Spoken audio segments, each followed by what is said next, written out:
Hi guys, Raynal here, and today we'll be testing Cetia into Arena.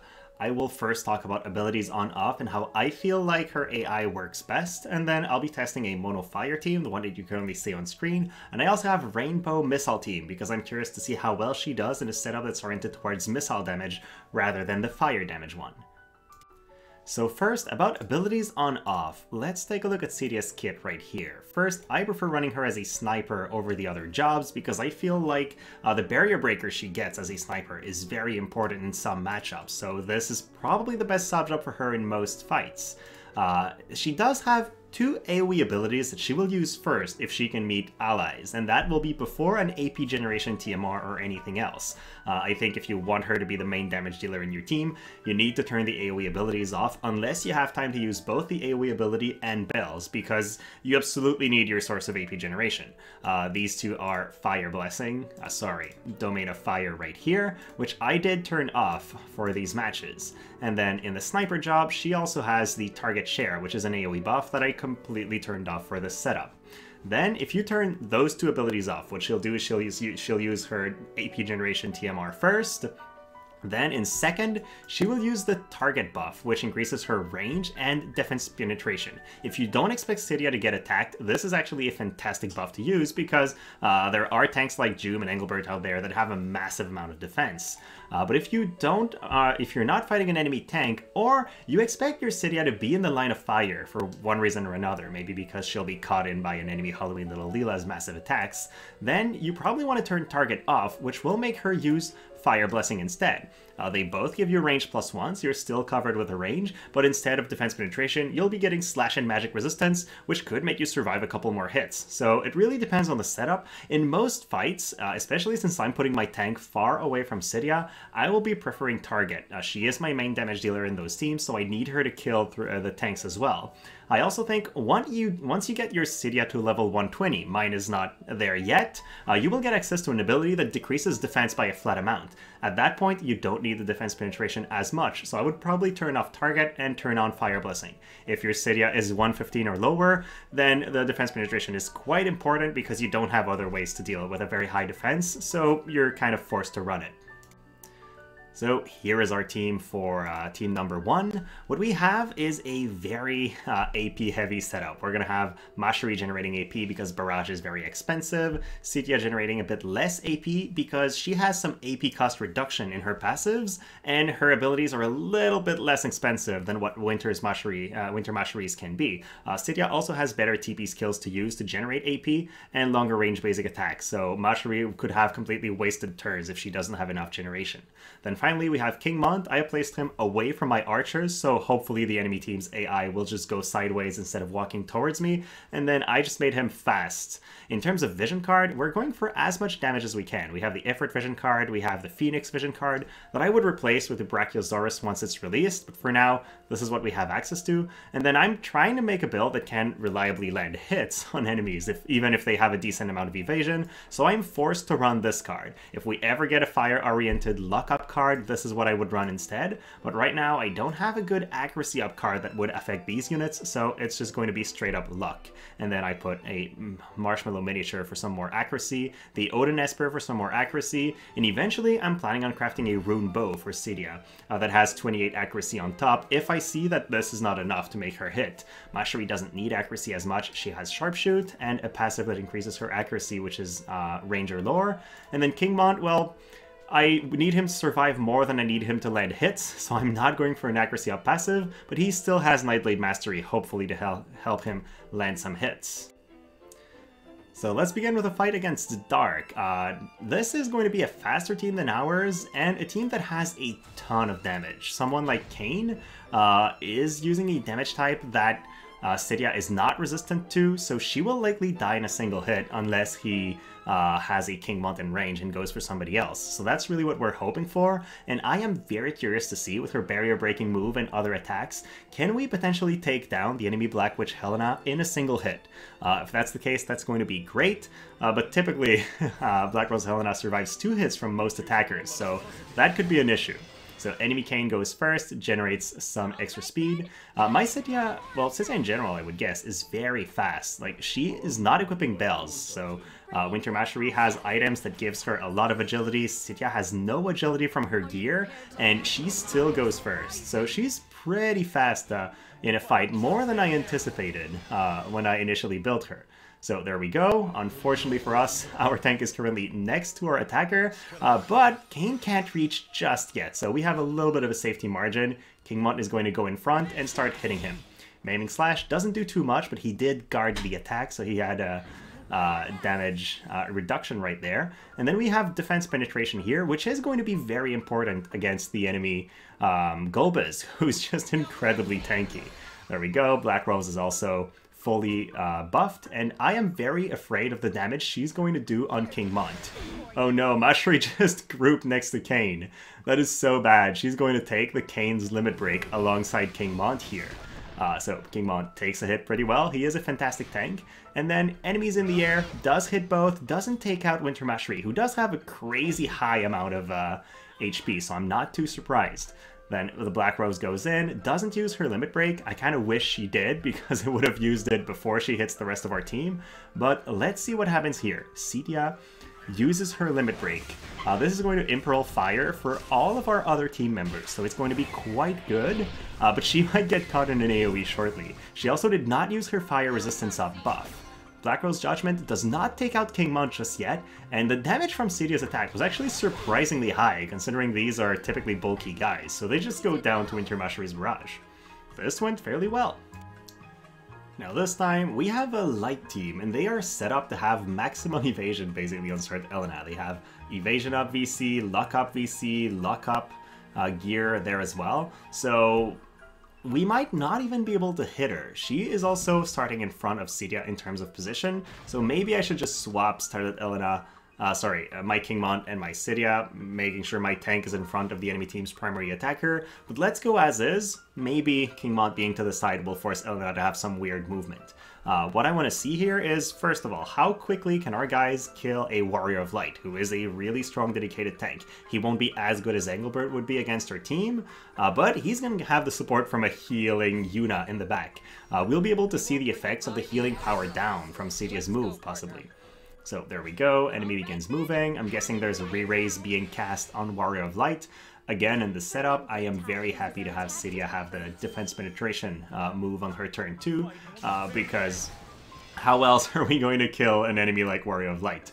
With this and her bow, she gets pretty high. I think her mastery ability gives her some defense penetration, taking her to a total of 80, but I'm gonna have to relook to be sure. So re-raise was apparently on Yuna, which is not too bad for me. And then, yep, they do seem to be grouping towards King Mont, which is an ideal scenario for me. So he's there in the middle of the map, and when they meet him, Cetia will be able to fire her arrows at will. So there we go, target the defense penetration, that will hopefully play a big role. And then Dragon Scale from Winter Mastery is quite fantastic. Attack and defense together is good. Currently the meta is filled with a lot of magical attackers, so it doesn't do as well against them, but she's got good innate magic resistance. It just doesn't help against someone like Starlit Elena, who uses slash attacks. So there we go, enemy team bursts down King Mont. He's already almost dead. Let's see what he decides to pull off. Goes in the middle of the enemy team and uses his limit break. I don't think I saw Elena turn around, which means even if she's maxed out in evasion, we somehow land the hit. Or she's just not in the AoE, and I was not seeing this properly. So unfortunately, no hit on her just yet.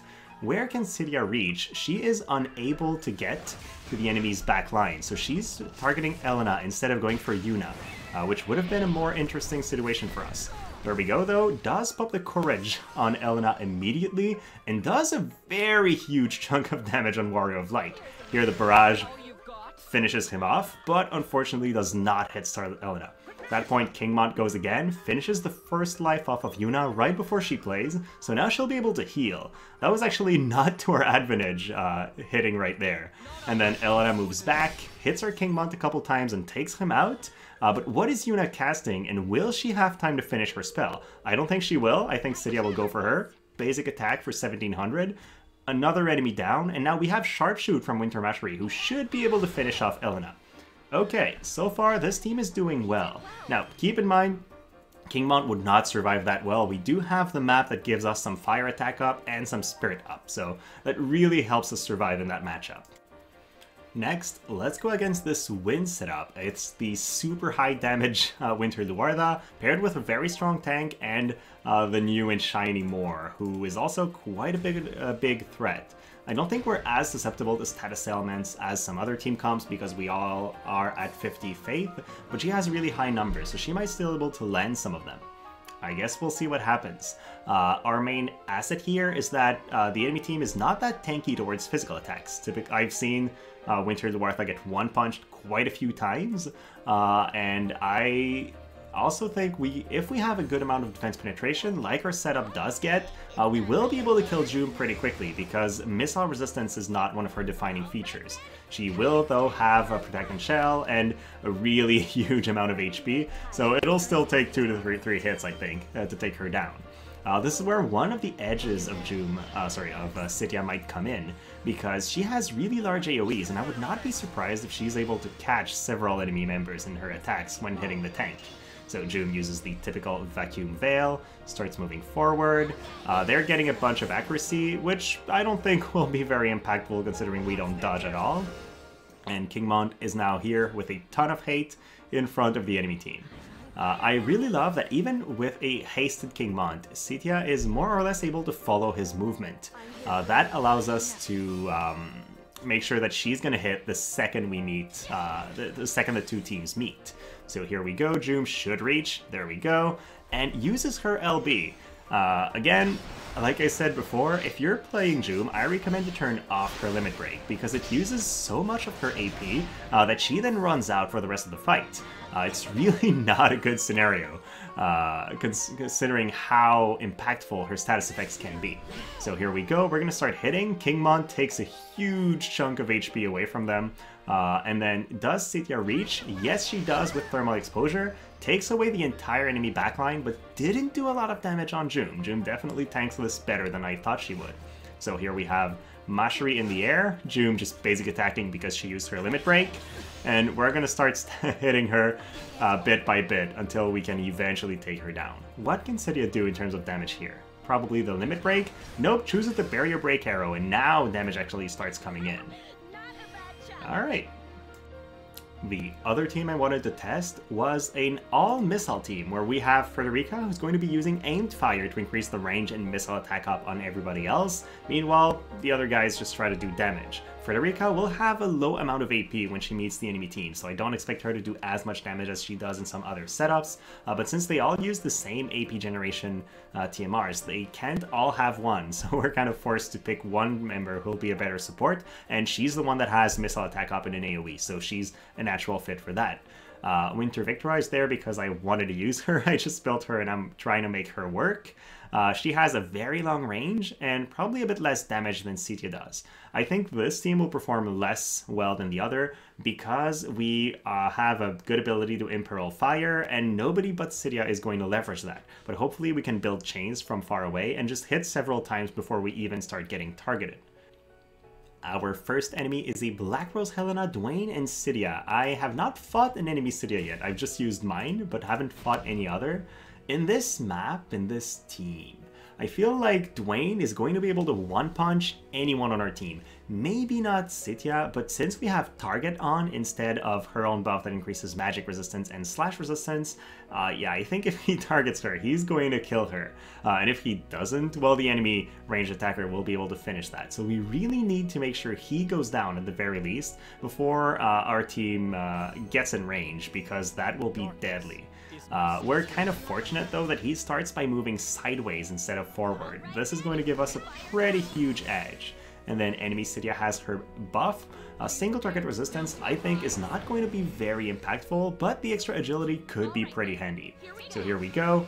Fred uses Midsummer Refreshment, starts generating a little bit of AP here, and I think she's set up to use aimed fire on her second turn, but if she's already in range of the enemy team, she might not, and that would change the fight a little bit.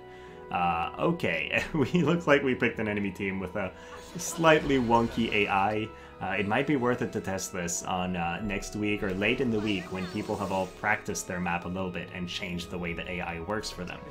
At that point, Duane has spells.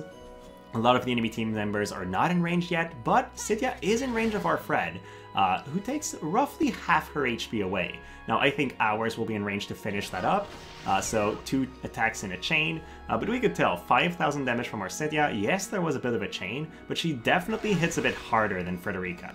Break Spread from Winter Spread will decrease the damage, Winter Victoria will decrease the damage Duane does, which could be very important, but mostly she hit him while still staying out of range, so far we have a little bit of safety still.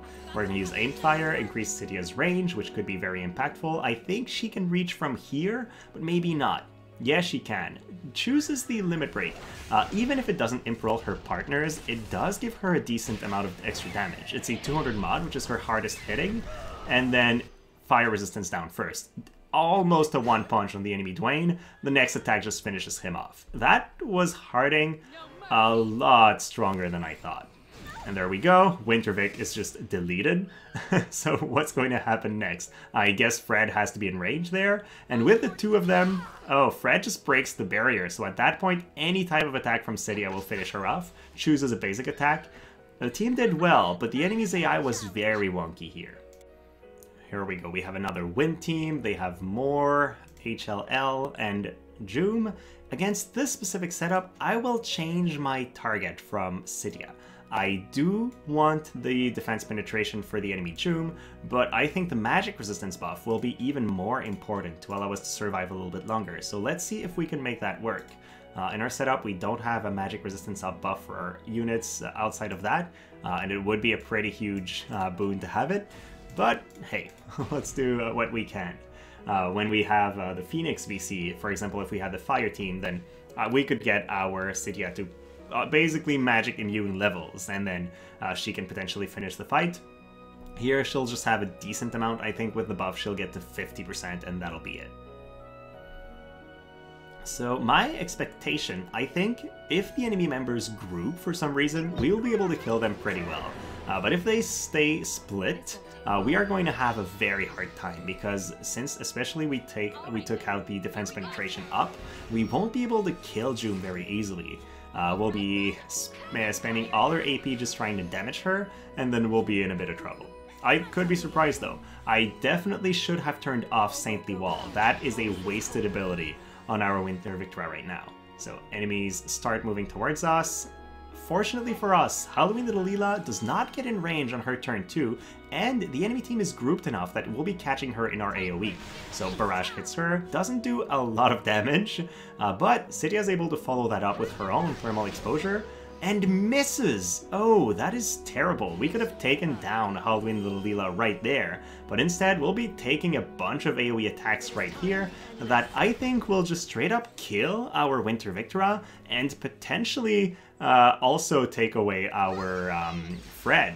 Okay, it doesn't reach Victoria, it does a significant amount of damage to Cetia, and it doesn't hit Winter Victoria, so she survives. Yeah, the attack from Jeume takes Cetia out, and at that point, we are in a lot of trouble. Halloween Little Leela just slaps Victoria, takes her out in one hit, and this team has not worked well here. Had we had a tank, this might have been a lot different, but Rainbow Gunners don't use tanks. So I've been positively surprised by these units. I think they performed better than I thought they would, but we do have a very long map that gives them a very important advantage because they are able to hit the enemy team before they reach, and then this map also provides extra fire attack and extra spirit for fire units, so that's also something to factor in. Would Cetia have survived the hit from Halloween Little Leela without the extra spirit? Probably. Would Kingmont have been able to tank a lot longer against the light teams? No, I think he would have just died. So it did make a difference. As we move forward and people get more used to this map, I will be recording more videos and hopefully testing these units more, but I think it was a pretty good first look at how much damage they can do and how much they can synergize together. So thank you so much for watching, guys, and I will see you soon.